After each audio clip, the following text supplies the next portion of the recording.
What is going on, everybody? It's your girl Pam with 2200 Taps. Dude, I got a good one today. I got a good man that has graciously decided to come on the podcast today.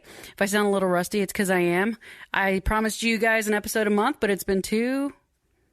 Oh, wow. So here we are. But I wanted to really get you guys up to speed on who I have today. His name is Michael Sugrue. Sugrue, correct? Sugrue? You got it right. Yeah, okay. You got it. Man, I was so scared to butcher that, and I got it right, and I still outed myself. Michael is...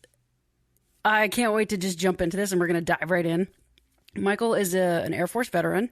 He's pretty much a badass. I was like, Air Force, and then I found out what you did. I was like, okay, he's pretty badass in my books. And also a retired police officer. So the whole concept of what we do is we have people share their stories, you know, of trauma and tragedy, but how they've been able to overcome it. Somebody needs to hear that, right? I know I needed to hear it, and that's what helped me take suicide off the table years ago. And Michael, I gotta applaud you, man. What you are doing is you are literally hitting the pavement, making sure everybody understands what the hell your mission is, and I love it. So thank you so much for being on, and I can't wait to dive in, but could you kind of update me and my listeners a little bit on your backstory, and then we'll really get into your stuff. Is that cool? Absolutely. I'll try to make a very long story short, but I'm from the San Francisco Bay Area, was born and raised, and I went straight into the military out of college as a butter bar in the Air Force. Oh, yes. I was in security forces, which for those that don't know it's a bunch of different things. Honestly, it's basic law enforcement, it's force protection, air base ground defense, nuclear security, foreign airfield assessments, all those things. So we're pretty much like the infantry of the Air Force if there were to be one. And on top of that, I was also a Phoenix Raven, which is a subset of security forces members. And I served 6.5 years honorably. I got out as a captain. I served in the Middle East, South America, Europe, all over the United States. And I went straight into civilian law enforcement back here in the San Francisco Bay Area for the Walnut Creek Police Department. Bunch of different assignments. I was a training officer, detective, undercover for 2 years on a California State narcotics task force, eventually a patrol sergeant where I'm running teams on the street, and a public information officer. A very tragic incident happened as a brand new sergeant. I had just been promoted, and I was involved in a fatal officer-involved shooting. And that incident, literally, it changed my entire path in life. It changed my trajectory. There's a whole bunch of things that happened. I'm sure we'll get into some of those. Yeah. And it really just caused my life to spiral downward. And I medically retired back in 2018 for what I like to call post-traumatic stress injury versus disorder. And now my mission really is sharing my story so that they're not alone and that there is help. And more importantly, you know, I'm living proof that you can come from the darkest depths of your life to the point where you don't want to be here anymore, and you can live a whole new life with a whole new purpose. And that's what I'm doing here today. Well, I'm excited for so many different reasons. I was doing some homework, listening in on some of the podcasts you've been on, really good, you know, just episodes. And I noticed, like, I like to be the one that goes against the grit when it comes to interviewing.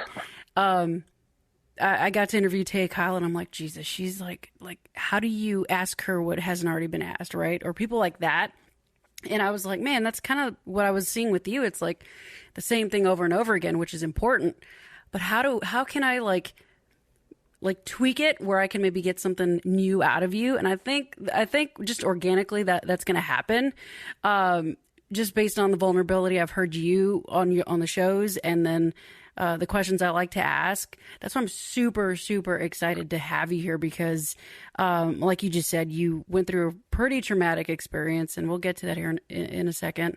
But there was one thing that you said on, forgive me, I forget what show you're on. You said it on the show, and I identified with you quickly, you know, about how childhood trauma can play into our professional trauma. And then that's just like, but you said something about, correct me if I'm wrong, growing up without your dad.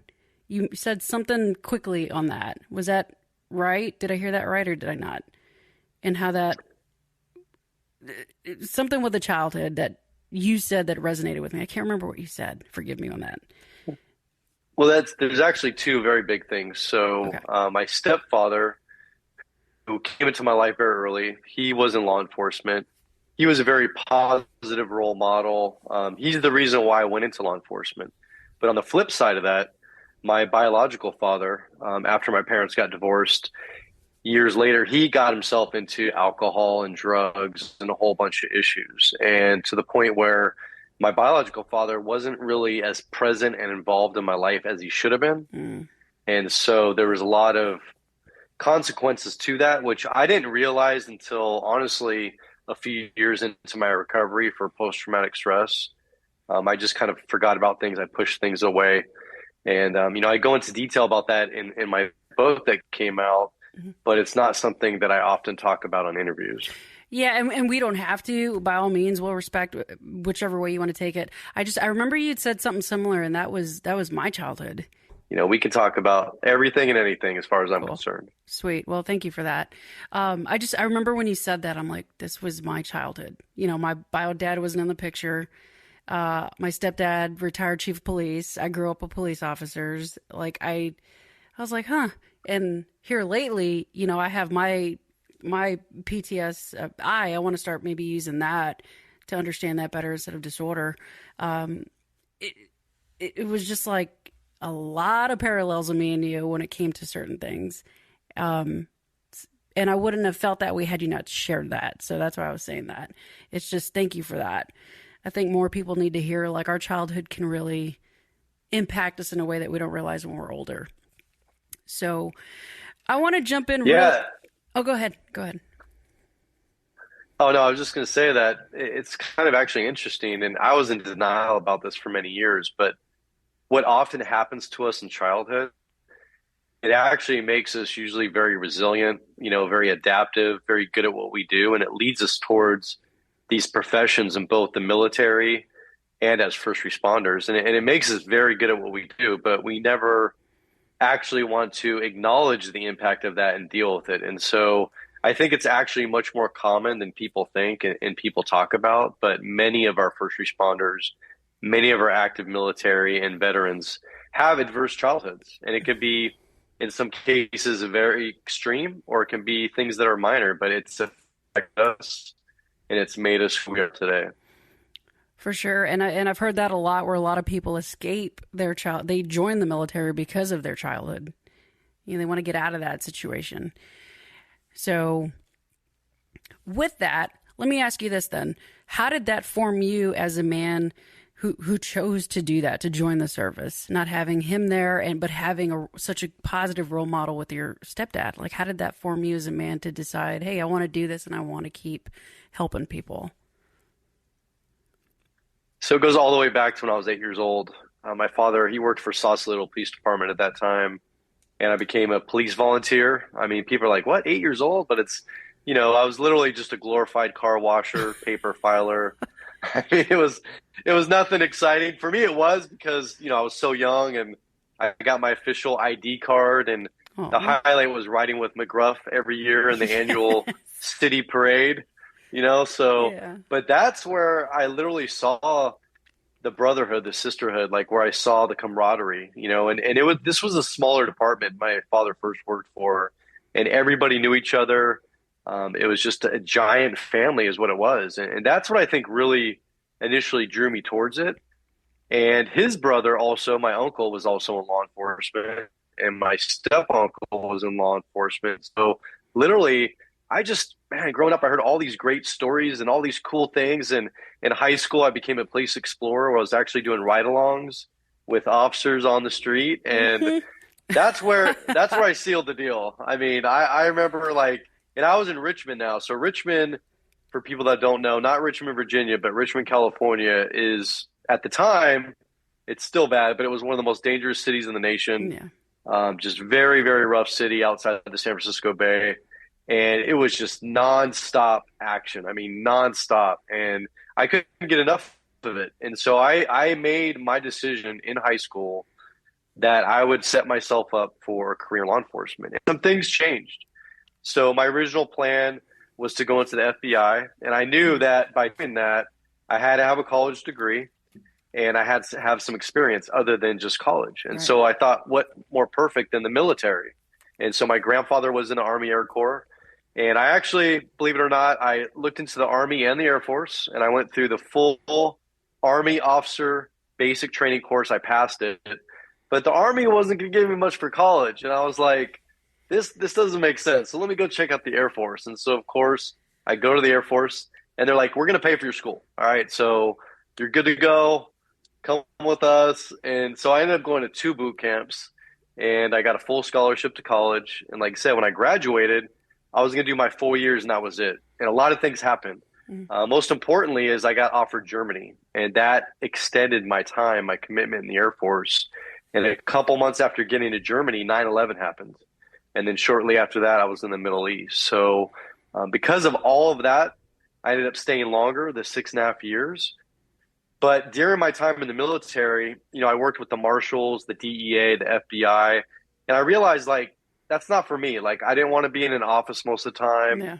I didn't want to be like dealing with paperwork. Like it's part of the reason I got out of the Air Force because as you move up in rank, it's less hands-on, it's less being out in the field, and it's more administrative. And I wanted to be out there every single day, pushing a black and white in uniform, going to calls, and just tearing it up. So I love that. And that's actually a really good segue leading into your career as a police officer.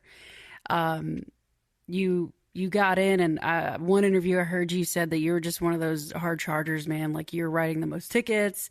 You were going at it, and a lot of the senior guys they didn't like that about you. I did, but I envied that about you because it's like you're like that horse at the starting line, like, let me go, dude, let me go. And then you just went. So, it, yeah, could you tell us a little more about that? Like, what was that like for you? well, the ironic thing is I see now, many years later, why those old salty guys and gals were. But at the time, honestly, I didn't care. Like I literally had a goal from day one that I wanted to be undercover. I wanted to do Mm, narcotics cases. I wanted to work for the California Department of Justice. And so I knew that our agency, we had one position that went to a regional drug task force. And that position only opened up maybe once every 4 or 5 years, and that was it. So like when one gets it, it's locked in for that long. And so I made it my mission that I was going to work the graveyard shift, which normally you do anyways when you're brand new. I mean, nobody wants to work graveyards, yeah. but I love the night shift because it was a lot less reactive and it was a lot more proactive. And so, and I'm not exaggerating when I say, but I used to do probably 20 to 30 enforcement stops a night, and that's not like looking for soccer mom, driving with the brake light out. Like I'm literally out there looking for guns, dope, drugs, parolees, people on probation. Like I'm trying to get into motel rooms and search cars and, take people to prison and jail. And that's what my passion was. And so literally I went out there every single day and gave it 110%. It was so bad that some days, and like I would start initially at 9:30 at night, get off at 7:30 in the morning. And I remember driving back to the station in the morning, getting ready to go home, and I would see this car go by, and I was like, "Oh no, no, no, no, we're stopping this car." And I ended up staying like 2, 3 hours, Oh, after God. my shift, but I didn't care because it was just like, and now, can I do that now? Probably not because I've aged a little bit and I don't have quite that motivation. But also, looking back, I didn't have all this exposure to trauma at that time. Yeah. And that's really where those salty dogs come in because and now I'm one of them. I mean, although don't get me wrong, if I was still working, I'd be tearing it up. But the the thing is that just all this stuff that we see, all this negativity, all this, traumatic incidents, Hmm. all this stress, it takes a toll on us, physically, mentally, on our relationships, whether that's, marriages or partnerships or our children. And so now I understand it's not, I used to think they were lazy. I honestly thought like, man, who are these people? Like they're just sitting back doing the bare minimum. And it's like, you know what? They're burnt out. They're Yeah. literally just trying to go home in one piece. But yeah, I'm kind of getting excited talking about this now because I miss it. I really do. I miss those days, and I just remember how excited, motivated I was back then, and nothing was going to stop me. I was literally, I mean, nothing was going to stop me. That's how I felt. It's just invincible. That's wild, but I get it to an extent. Not personally me, but my stepdad's just like that. He even though he's retired chief of police, like he's working, as director of security at I won't say what city, but like he's very like he can't get enough of it. And I'm like, dude, you got one kidney and you're in your 60s. You ready to be done? He's like, nope. I'm just like, you can't take it out of him. It's like I get pumped up when we talk about, getting on the water and seeing crappy waves out. I'm like, get me out there. But in reality, it's not going to happen anymore. Right.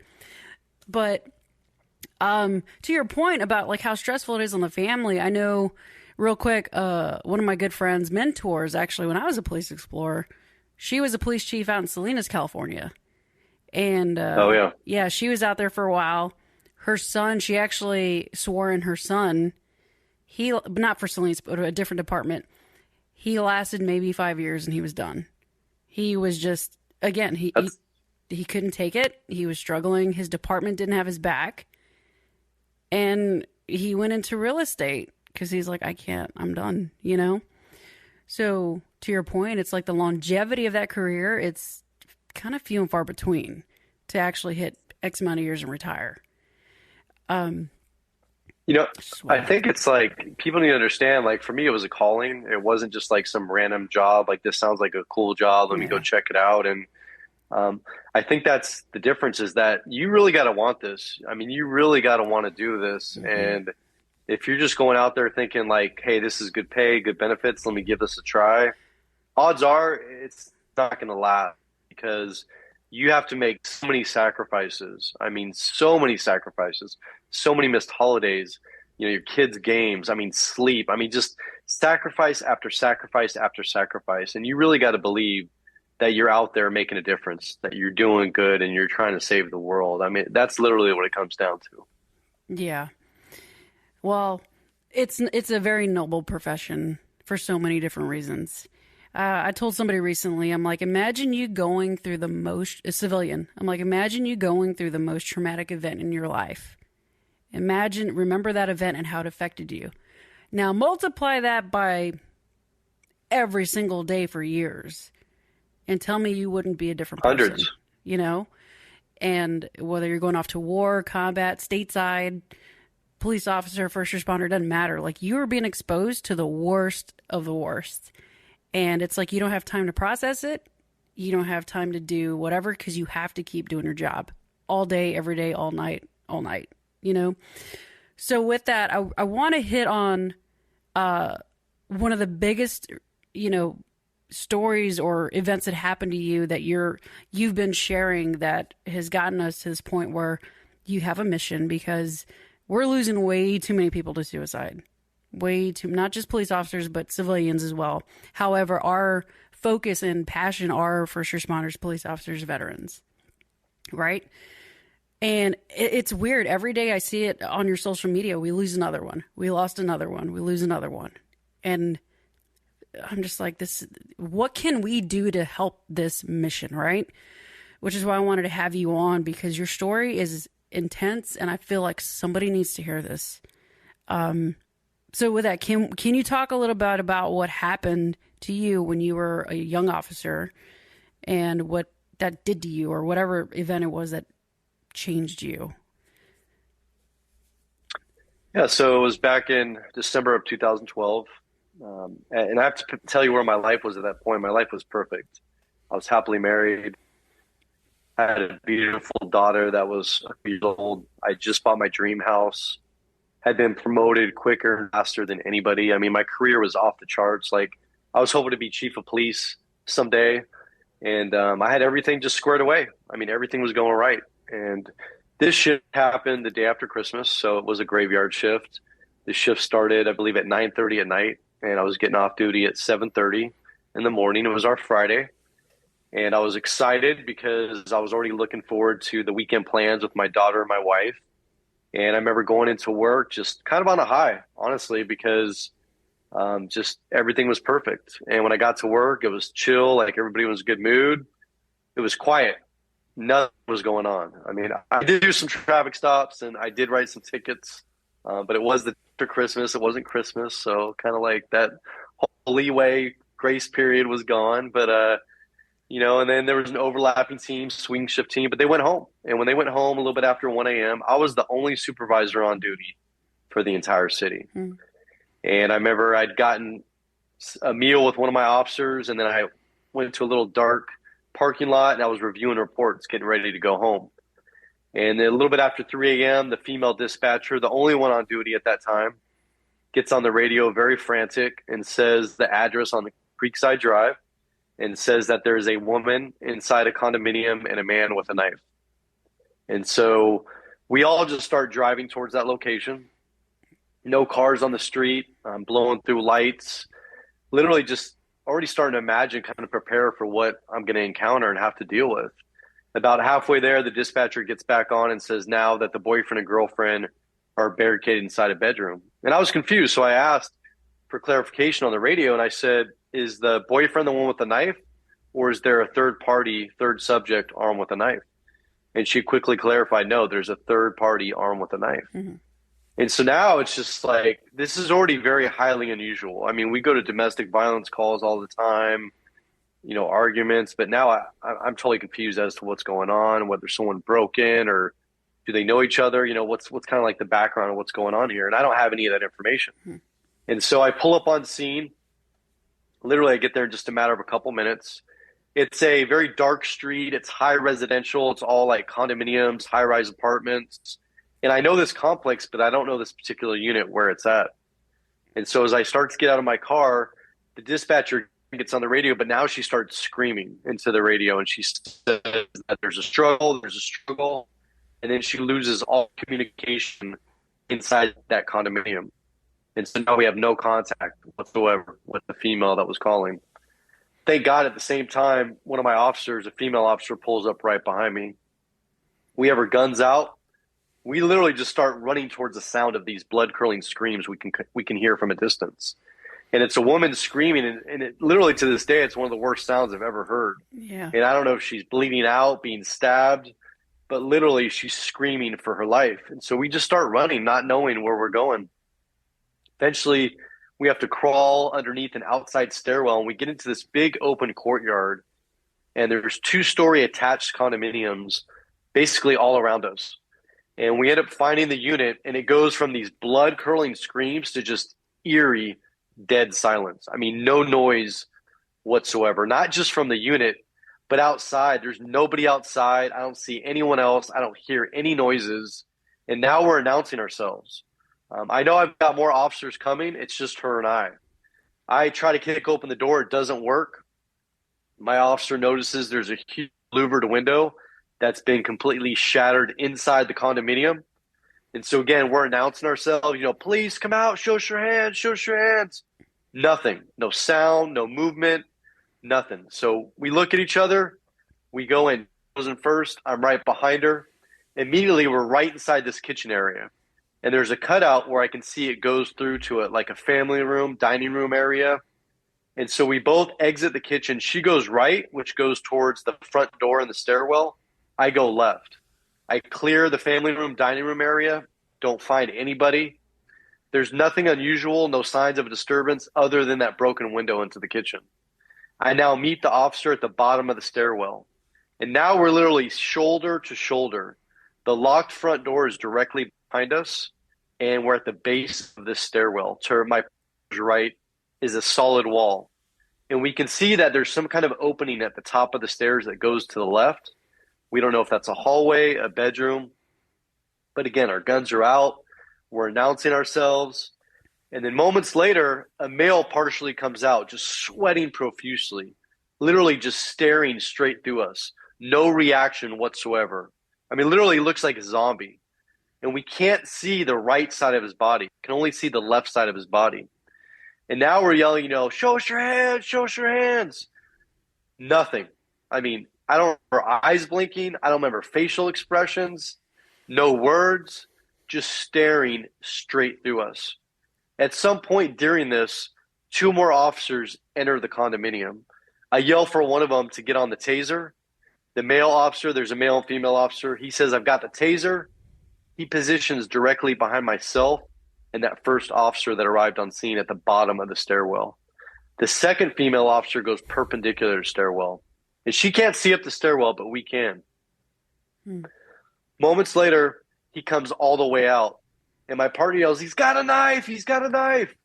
And in his right hand, he was clenching a full-size chef's knife or butcher knife. Again, same look, no reaction. And now we're yelling, drop the knife, drop the knife. Nothing.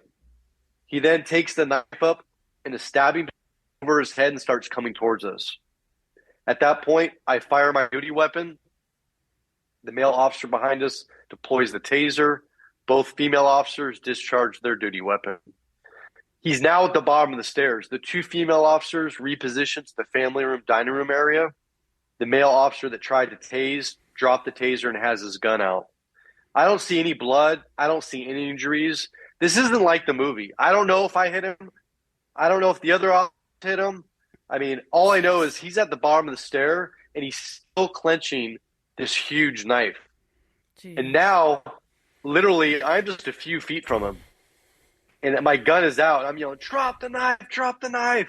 And he is between us and the couple that is upstairs. And we don't know if they're dying out, if they've already been killed, but he is between us and him. And then he starts to come back up with the knife, literally just a few feet from us. And at that point, I fire my weapon. The other officer fired his weapon. And there's no nice way to say it, but he was killed instantly. I mean, absolutely devastating wounds. One of his eyes was completely gone. Yeah. I mean, blood everywhere.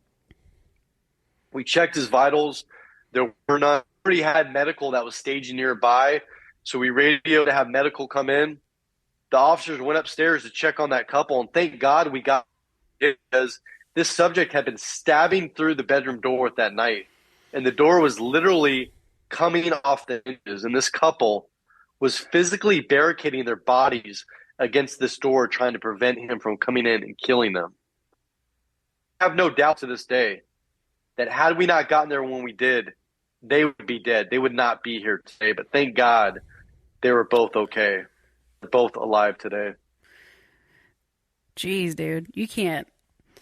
You talk about that experience in a way that dude, you just can't. How can you not feel the emotion behind that? You know what I mean? Thank you for sharing that. Because that, I mean, when you said the screams, I get that.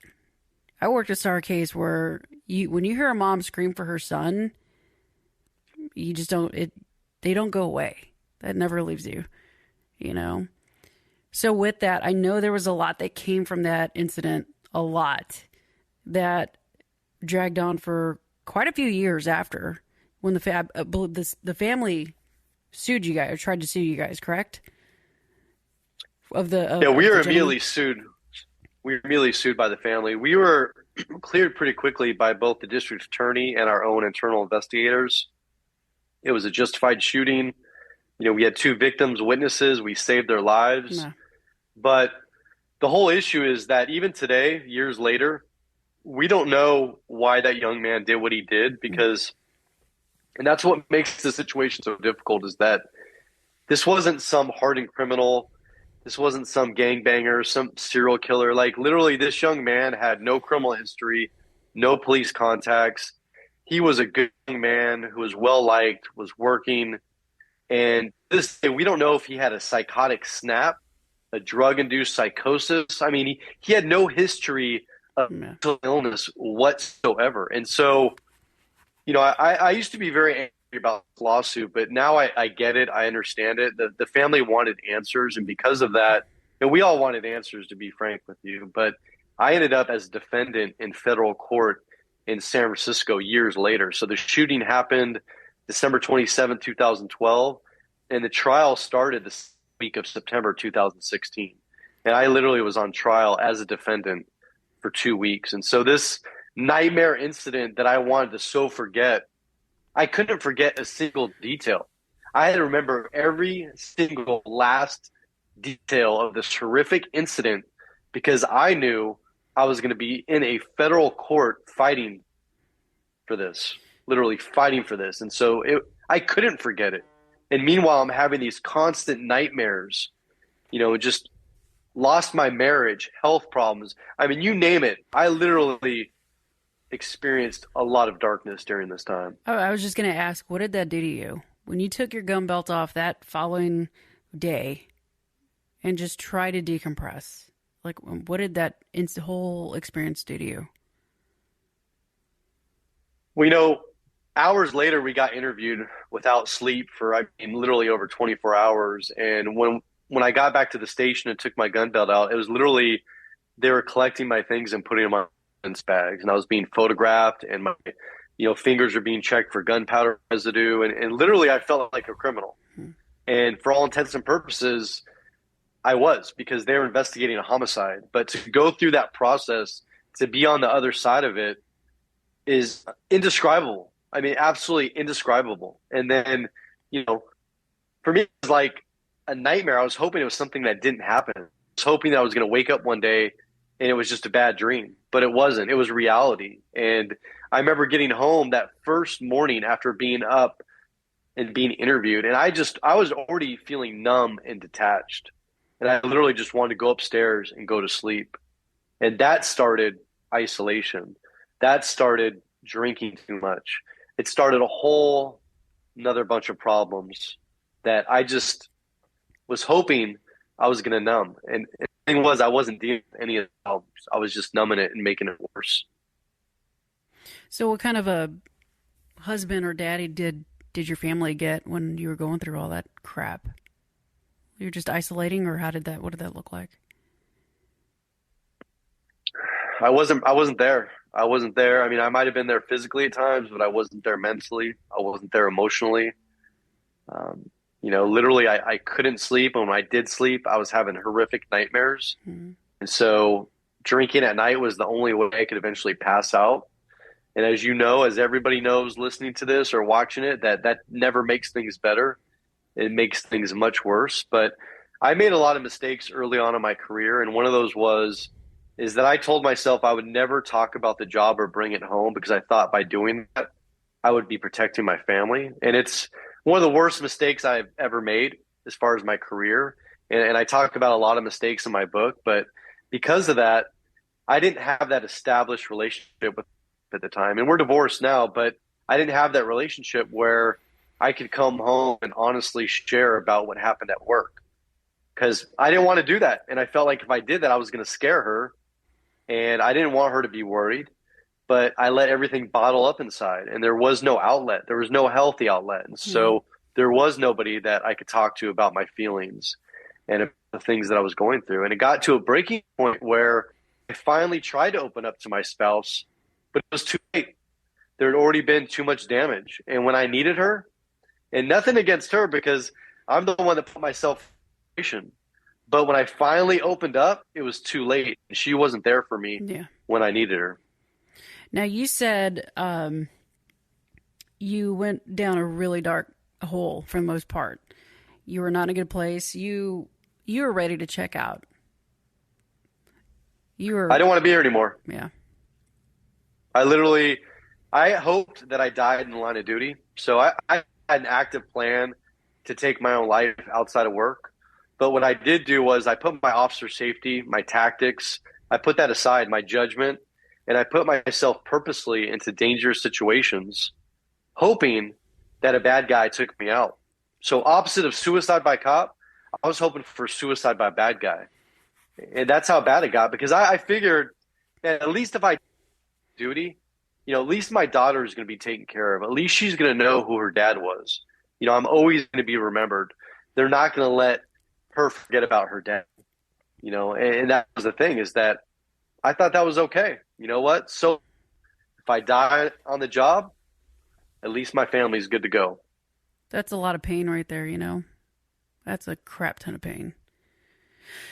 Ugh. Well, with that, you did mention that one of your best friends actually attempted, and that really was the game changer for you. He saved my life. So my friend John Davison, he has his own chapter in our book, talks about experience. But he was a Vietnam veteran, and then he became a reserve officer with my police department. He worked for 35 years. This man volunteered, didn't get paid a dime, volunteered 35 years, and that's how I met Wow. him. And when I was an officer, before I got promoted, I would ride with him, and we would spend hours and hours together, and we became very good friends. Well, he had retired a couple years earlier. I was still working. I was on the street working day shift, and he had some things going on at home with his relationship. His dogs passed away, and just some personal stuff. And I knew he was going through some. I had no idea how bad it was for him. And Mm. it was so bad that he did try to take his own life. And I was on duty, and the call comes out. They put out the address of suicide in progress. And I didn't realize it right away, but it was my friend John's house. And he had literally slashed both wrists, stabbed himself in the torso multiple times, OD'd on multiple prescription medications. And I saw him when the ambulance just brought him into the trauma center, just covered in blood, in and out of consciousness. And I literally had like 30 seconds before they rushed him off to emergency surgery. And I remember looking him in the eye, telling him he was going to be okay, he was going to make it. But honestly, I didn't think he was. I didn't see how he was going to survive this. And I remember sitting in the hospital for hours. His sister had driven up. I was sitting with people from the agency, and all I could think about was this guilt and shame that I had of why didn't I do something about this? Like, why didn't I see the signs? How could I have let my best friend try to kill himself? And then I started thinking about my young daughter. How is she going to feel when I'm not here? Is she going to blame herself? And what's going to be the ripple effect on her life and on her kids? And it was because of that, a month after his suicide attempt, I finally got the strength and courage after 4 years of suffering in silence to finally pick up that phone and ask for help. That's what saved my life. That's why I'm here today. His attempt saved your life. Absolutely. And he's alive today, God, and I tell him that every time I see him because he still has so much shame and guilt about what he did. But I said, brother, you saved my life.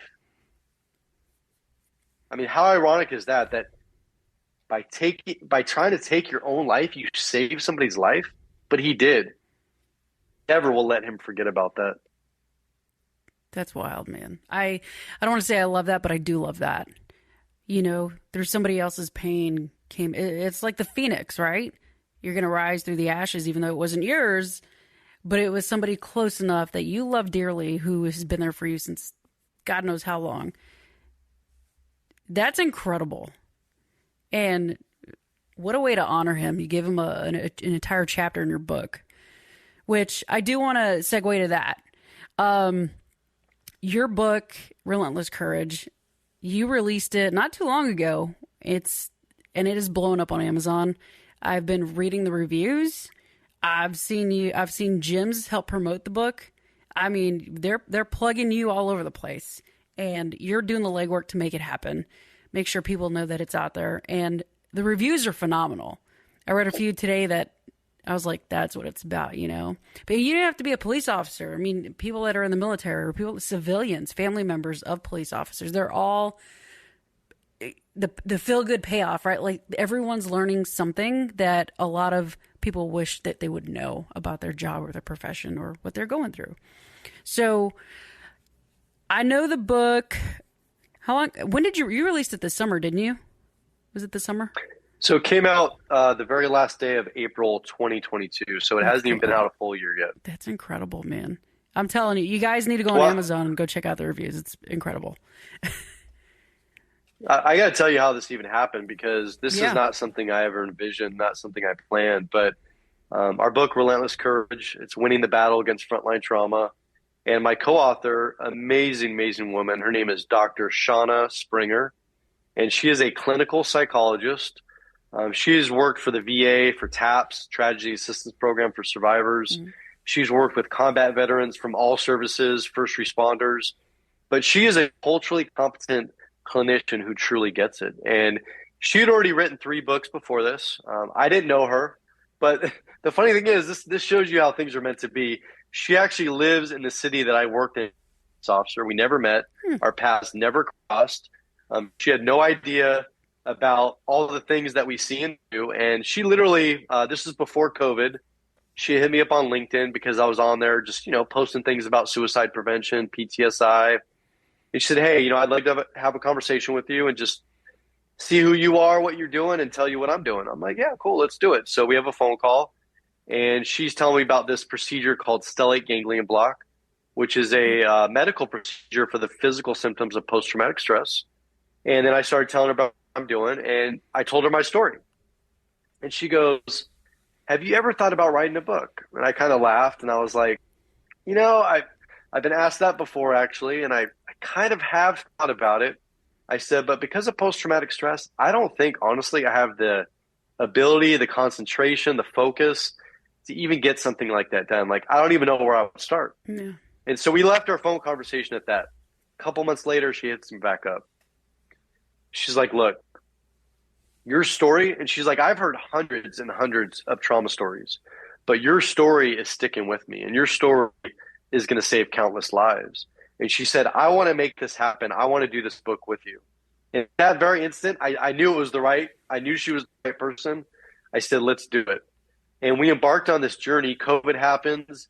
We didn't even meet in person for like over a year and a half in the project. We literally did this whole thing via Zoom. We would meet every week on Zoom for 2 hours.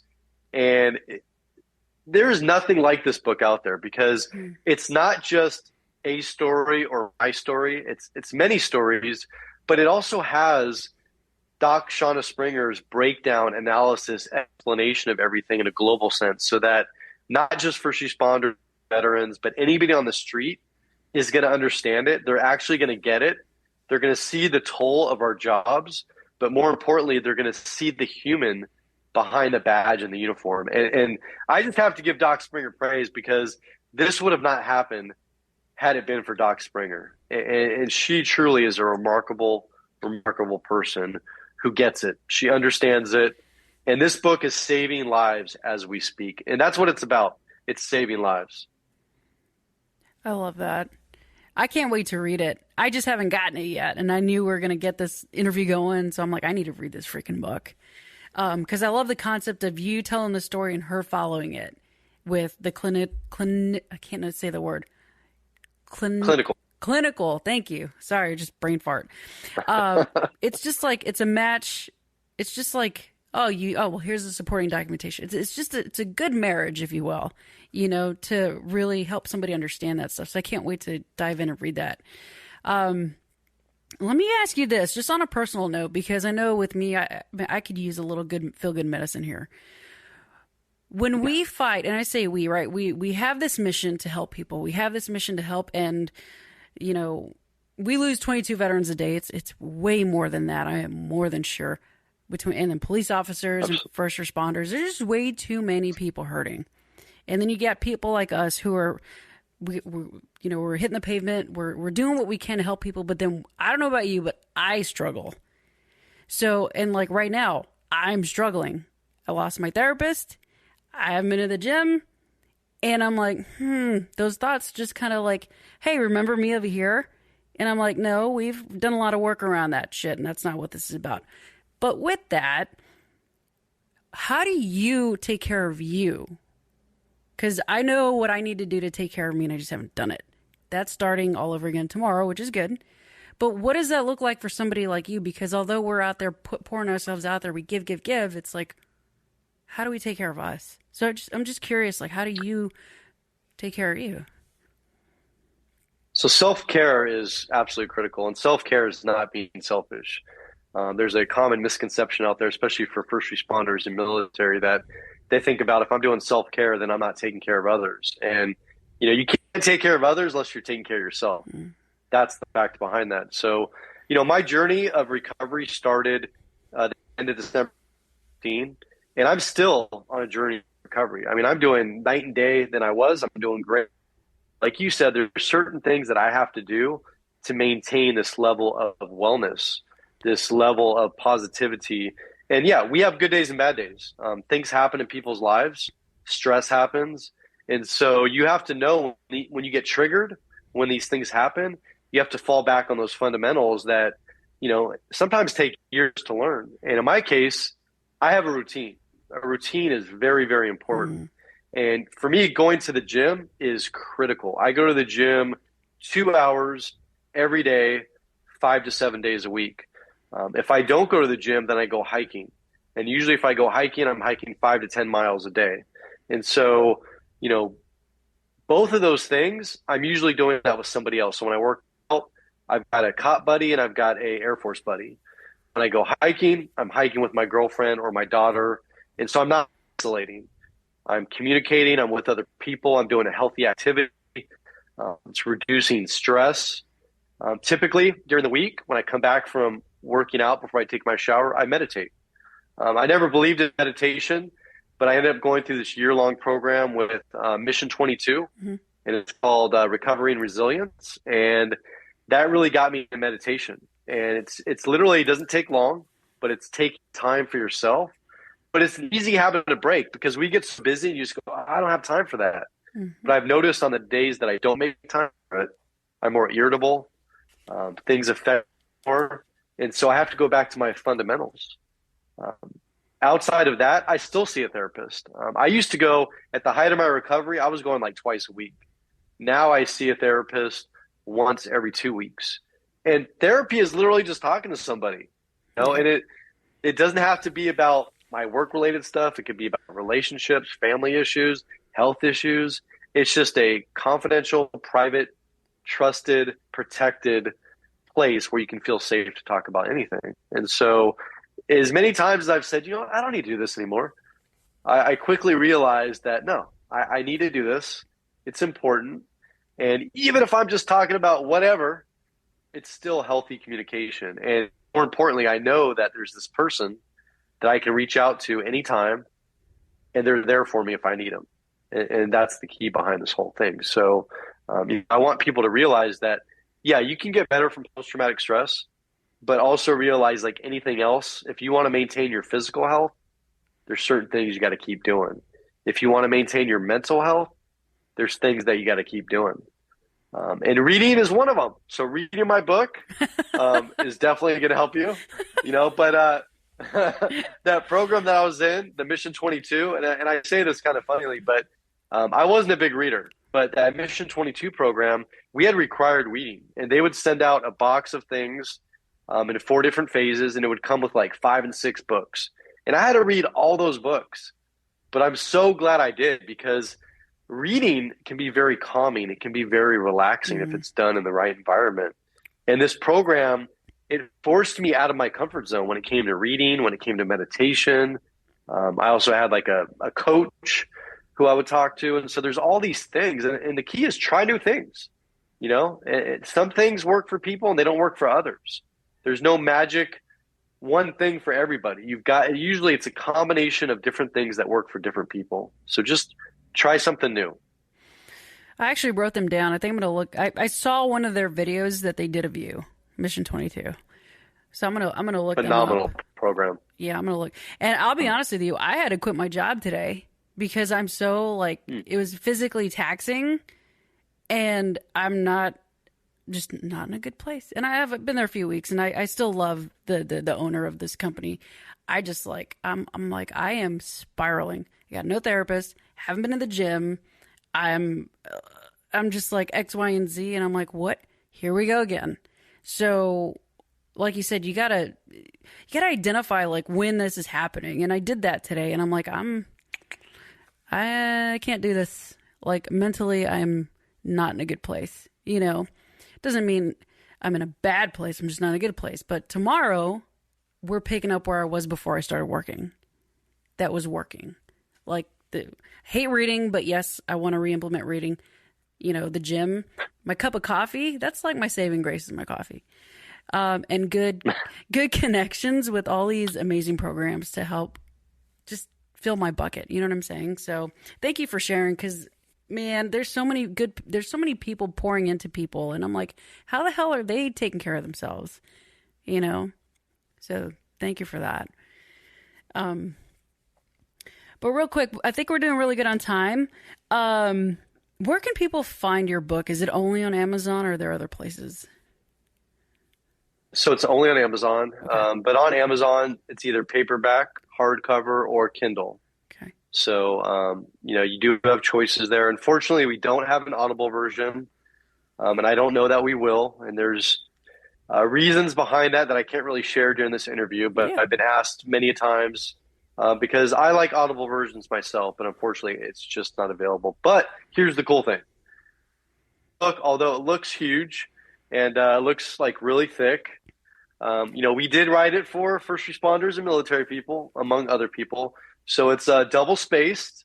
It's big font, and Oh, jeez. it flows very easy. No, but it really it's such an easy read. It's like it's from like everyone I've talked to, like you can't put it down. So I just want to warn you, like if you get it in the mail, you're gonna like, wow, this is a serious book. Like this isn't a pamphlet, which it's not. It is a real book, but it's very easy to read, and you're not going to put it down. I'm Oh, going to tell you right now.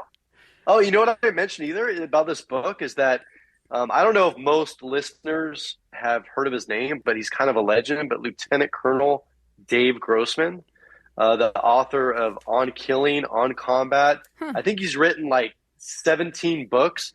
He wrote the foreword for our book, and he is a ex-Ranger. He's been speaking for over 20 years. I mean, this guy is a legend. He literally is like Madonna of the singing world. Well, Lieutenant Colonel Dave Grossman of the warrior world is that's who he is. He's epic, and the fact that he wrote the forward for our book is just it's unbelievable. So, just I'm telling you right now, get the book, read it. You're gonna love it, guarantee it. I love that. And real quick, where can people find you? I'm everywhere. So I am on LinkedIn. I'm on Facebook, Instagram, Twitter, even Parler. I'm on pretty much every social media platform you can think of. Just type in Sergeant Michael Sugrue. If you type those into any of those platforms, I'll come up.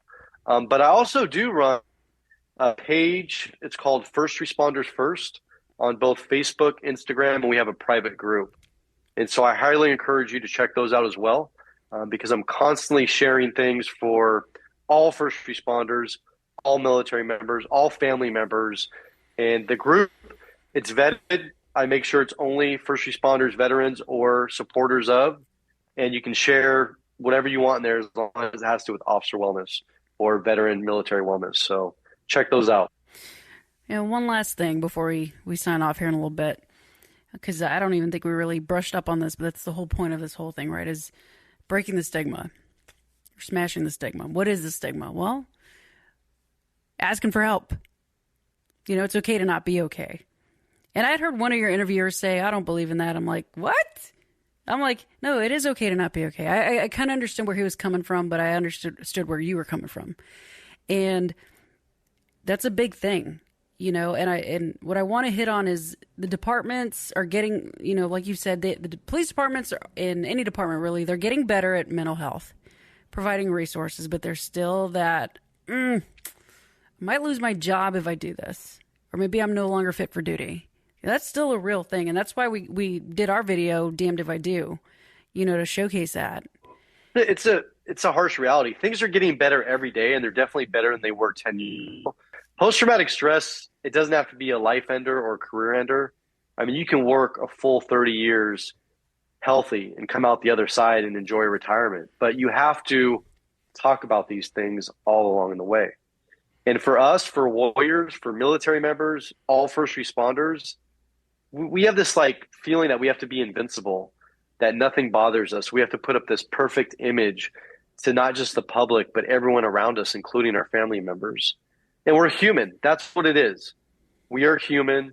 Let's just acknowledge the humanity of our job and what we see. And let's just normalize talking about it. That's all this is. Let's normalize it. Just talk about it. Get it off your chest and let's move on. I agree. I mean, and that's the hardest part is getting it out. I physically have gotten lumps in my throat because I couldn't get out what I wanted to say, so yeah, I couldn't agree with you more there, man. So thank you for that. And, thank you for your time. I think we're ready to wrap it up. You have anything else, last things you'd like to share to this crowd before we sign off? Just one. If anybody out there is listening or watching this right now and you think that you're alone, you think you're the only one that's feeling the way that you do and that nobody's going to understand it, because that's how I thought. That's what I felt. Yeah. I'm telling you right now that you're wrong. There's lots of people out there who truly will get it. There's lots of resources out there to help you. And all you have to do, as hard as it is, and I'm telling you right now, looking back, me asking for help was the most courageous and bravest thing I ever did. It was nothing in the military. It was nothing on the streets. It was asking for help. And that's all you need to do is make yourself a priority and ask for that help. A freaking man, dude. A freaking man. Well, thank you again for your time. I appreciate you. Don't jump off. I'm going to say goodbye to my listeners real quick because I do want to fill you in on some stuff. But thank you so much again. I really appreciate your time here today. Thank you. Sweet. Well, hey, guys, there you go. The man, the myth, the legend. He has made his amazing appearance here on this really cool platform. And if you guys like what you heard, remember, subscribe, like, share, do all that fun stuff that makes you YouTube famous. And we will catch you later.